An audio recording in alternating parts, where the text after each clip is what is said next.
হযরত আনাস রাদিয়াল্লাহু তাআলা আনহু বলেন, আল্লাহ রাসূল সাল্লাল্লাহু আলাইহি ওয়াসাল্লাম বলেছেন, যার মধ্যে তিনটি গুণ রয়েছে সে ঈমানের স্বাদ অনুভব করবে। তার মধ্যে এক নাম্বার হচ্ছে তার কাছে অন্য সবার তুলনায় আল্লাহ এবং মুহাম্মদ রাসূলুল্লাহ সাল্লাল্লাহু আলাইহি ওয়াসাল্লাম প্রিয় হয়। দুই নাম্বার হচ্ছে কাউকে ভালোবাসলে আল্লাহর জন্যই ভালোবাসতে হবে। তিন নাম্বার হচ্ছে আগুনে পড়ে যাওয়া তার কাছে যেমন অপ্রিয় মনে করে, অপছন্দনীয় মনে করে, সে আবার নিজেকে কুফরিতে ফিরিয়ে নিয়ে যাওয়াকে অপছন্দ মনে করে।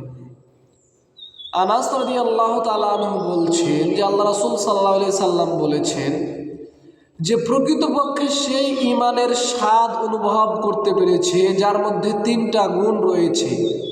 যার মধ্যে তিনটি গুণ রয়েছে সে প্রকৃতপক্ষে ঈমানের যে একটা স্বাদ, এই স্বাদটা গ্রহণ করতে পেরেছে। তার মধ্যে প্রথম নাম্বার হচ্ছে যে ওই ব্যক্তি ঈমানের স্বাদ পেয়েছে যার কাছে আল্লাহ এবং মুহাম্মদ রাসূলুল্লাহ সাল্লাল্লাহু আলাইহি সাল্লাম সবচাইতে প্রিয়। পৃথিবীর মধ্যে যা কিছু রয়েছে সব কিছুর তুলনায় প্রিয় বস্তু তার কাছে আল্লাহ এবং মুহাম্মদ রাসূলুল্লাহ সাল্লাল্লাহু আলাইহি সাল্লাম। সে ব্যক্তি ঈমানের স্বাদ পেয়েছে। এবং দ্বিতীয় নম্বরে ওই ব্যক্তি ঈমানের স্বাদ পেয়েছে যে ব্যক্তি কোনো ব্যক্তিকে কাউকে ভালোবাসলে একমাত্র আল্লাহর জন্যই ভালোবাসে, আর অন্য কারোর জন্য নয়।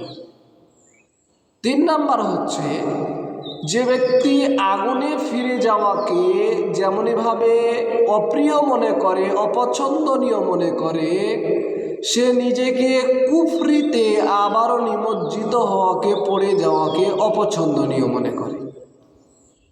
এই তিন ধরনের ব্যক্তি প্রকৃতপক্ষে ঈমানের স্বাদ পেয়েছে। ঈমানের যে একটা স্বাদ, এই স্বাদটা পেয়েছে। হাদিসটি আপনারা পাবেন সহিহ বুখারী 1 নম্বর খণ্ডে 15 নম্বর হাদিস।